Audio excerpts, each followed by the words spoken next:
In the middle of the night in Los Angeles, Louis breaks into a train yard and starts cutting off a chain link fence.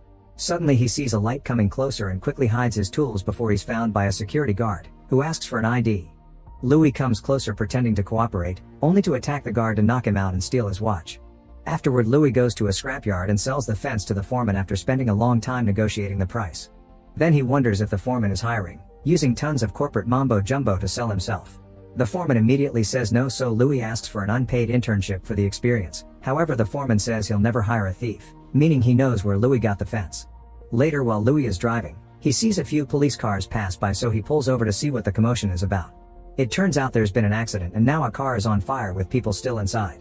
At that moment, Joe and his employee arrive to record everything, so Louis watches with lots of curiosity and attention. When they're done, Louis asks Joe about the job and he explains he's a stringer, meaning he rushes to places where a crime or accident has happened and records everything. Then he sells the footage to the newscast that pays the most.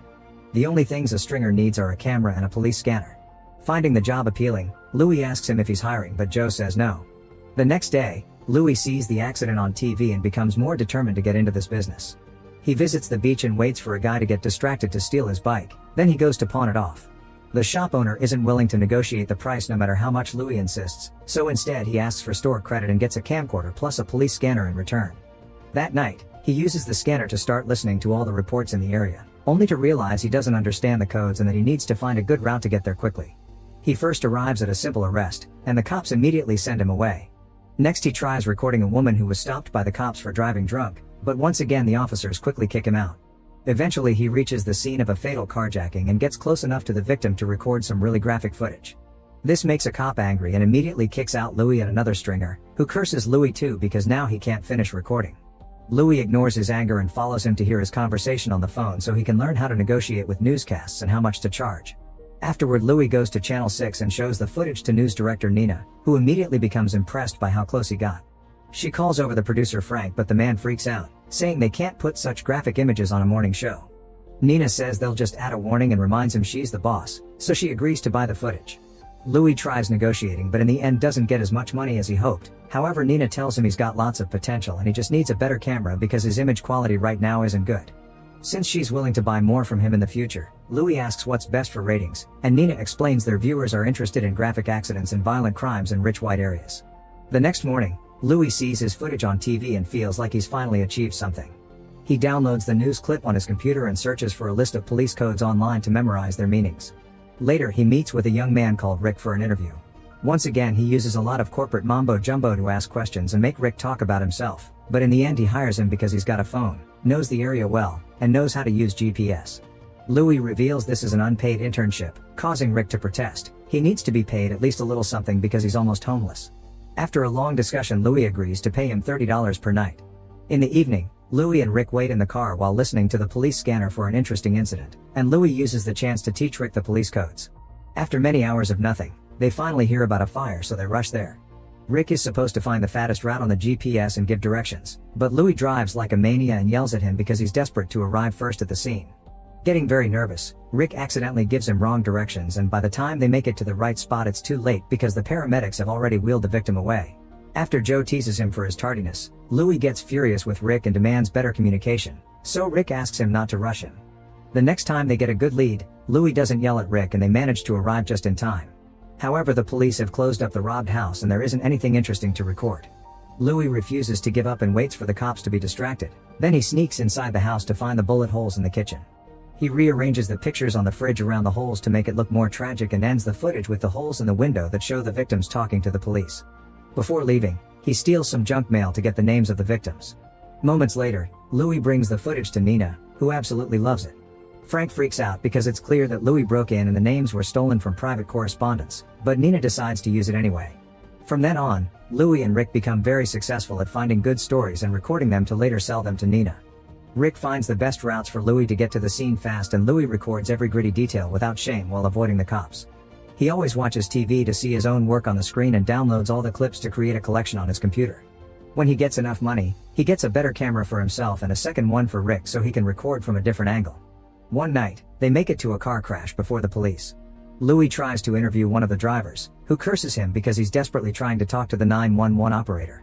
Next, Louis checks the destroyed cars and finds the other driver dead in a dark area, so he starts dragging the body until it's in front of the car lights for a better shot. He records as much as he can until the cops arrive and send him away. Joe sees him walk by and realizes he's lost this one. Later, when Louis brings the footage to Nina, she notices he has blood on his sleeve, but he ignores it and asks her to dinner. At first Nina turns him down, saying she doesn't want to compromise their professional relationship. However, Louis implies that he'll stop giving her good footage if she says no, so she has no choice but to accept. The next day, Joe bumps into Louis and explains he'll make his team bigger with various vans working for him, so he wants Louis to join him. Louis turns him down, and when Joe keeps on insisting, Louis threatens him with violence. A furious Joe leaves as he curses Louis' name. When Saturday comes, Louis has dinner with Nina at a restaurant and admits he wants her to be his lover. Once again Nina turns him down, saying this was just professional courtesy. Louis immediately starts citing lots of data he's found on his research, pointing out her station as the lowest rated, and it's been his videos that brought thousands of new viewers. He knows Nina's contract will end soon, so if she wants it to be renewed and keep her job, she must take his offer. A reluctant Nina has no choice but to start meeting Louis on the weekends to get naughty together in exchange for him selling the videos to only her. Sometime later, Rick makes another route mistake and Louis fails to arrive in time for the biggest incident of the evening. Joe and his team get all the footage first and Joe makes fun of Louis for it. At the end of the night, Louis brings Nina some recordings of smaller crimes and Nina snaps because their rival channel will get the big story instead. Her bosses will be furious, and she feels like she's given him her body for nothing. The next morning, Louis watches Joe's footage on the rival channel and gets so angry that he smashes his bathroom mirror. Wanting revenge, he decides to sneak into Joe's house and mess with his van. That night, Louis and Rick arrive just in time to record a car crash. It turns out it's Joe's van and he was seriously hurt in the accident, so he's being taken away by the ambulance. Rick thinks it's wrong to record a fellow stringer and says Joe is one of them, but Louis doesn't care and comes closer to film everything anyway. Joe glares at Louis with fury as he chokes on his own blood. A few nights later, Louis and Rick are fast enough to show up at a large mansion that was broken into before the cops arrive. Louis sneaks inside and sees the criminals fleeing the scene, so he hides in the bushes to film their faces and their van's license plate. Then Louis goes inside the house and records every drop of blood on the floor, following the trail to find all the victims' bodies. One by one, Louis makes sure to film them all, and even adds footage of an empty crib with enough buildup to make the viewer think there may be a dead baby in it. When he finds the last body, he realizes the man is still alive, but instead of helping him he records him too before running away with Rick right before the police arrive. They stop the car just after a few blocks so Louis can quickly cut the criminals and the living victim out of the footage. Moments later he takes the video to Nina, who is incredibly impressed. As usual, Frank freaks out, so Nina calls the channel's lawyer to make sure this is legal. The lawyer explains they're blurring the lines, but as long as they don't reveal the address and censor the victims' faces they should be good. Afterward Louis asks $15,000 for the footage, and when Nina refuses to give him that much, he finally snaps. He points out he has all the power here, so from now on, she must always pay whatever he asks for without complaining, make the anchors give credit to his company Video Production News, and introduce Louis to all her co-workers so he can start making connections. Terrified, Nina can only agree. When it's finally time to go live, Louis stays and watches with satisfaction how the anchors mention his company while presenting the footage. The anchors also have to describe the scene of the crime and Nina keeps giving them cues to make it all more dramatic, graphic, and fear-mongering. When they cut for a commercial break, Nina's bosses call to congratulate her and ask to meet Louis. The next morning Detective Frontieri and her partner come to Louis' apartment to ask him some questions. Louis makes up a story, saying he heard the shots and entered the house intending to help, but it was too late so he started recording instead. He remembers seeing a van going away but he didn't catch the criminals' faces. The detectives aren't convinced but they can't do more so they leave. Afterward Louis searches for the license plate online and gets the address of one of the criminals. He goes there with Rick and they wait outside the house for the criminal to come out.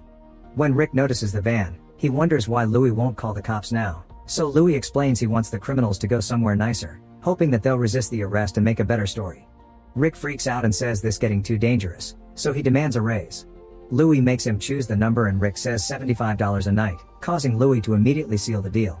His reaction makes Rick realize he could have asked for much more, but when he tries to ask for a better number, Louis tells him it's too late.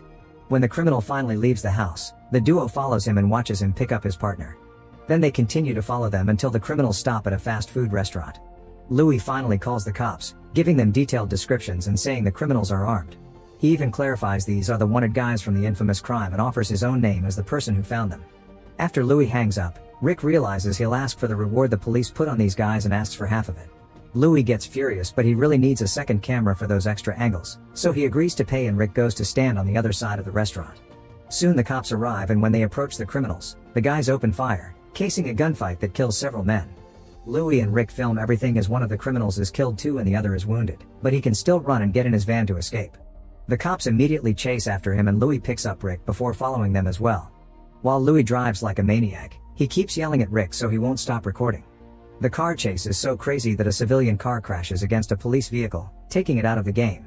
The other police car continues to follow the criminal, who starts ramming their car with his van until it causes an accident that makes both him and the cops crash. Louis immediately rushes to get a shot of all the bodies, and suddenly announces the criminal is dead. He asks Rick to come and record so he can learn more about the gruesome shots, but when Rick comes closer, the criminal turns out to be alive and shoots Rick down. Louis doesn't look surprised and continues to record as the criminal comes out of the car, but before he can hurt Louis, he hears the police arrive and tries to run away. However, the cops immediately shoot him down too. Then Louis checks on Rick and records his injuries, making Rick realize that Louis had known the criminal was alive and used Rick to get a better story. Louis shows no remorse and takes Rick's camera after he dies. Afterward, Louis brings all the footage to Nina, who is delighted by all the gruesome imagery. When they're about to go live, Frank informs her that a secret but trustworthy source has told him the crime at the house hadn't been random thugs getting violent. The family had actually been part of the mob and they were hiding illegal substances. However, Nina refuses to add that detail to the story, saying the tragedy of the common man sells more. Frank tells her she sounds like Louis, but Nina takes it as a compliment, saying that Louis has inspired them to reach higher. Later, Detective Frontieri comes to the station and demands to have the footage as it is evidence, but Nina refuses to surrender the tapes without a warrant. Then Frontieri takes Louis to the station to interrogate him, but he stays calm and sticks to his story. Frontier gets angrier by the second and calls him out for his crazy and immoral work policies, yet she has to release him because she has no evidence. A few nights later, Louis gets 2 vans with the Video Production News logo and hires 3 interns. He won't be paying any of them, but he promises that he won't make them do anything he won't do himself before they leave together to find the next story.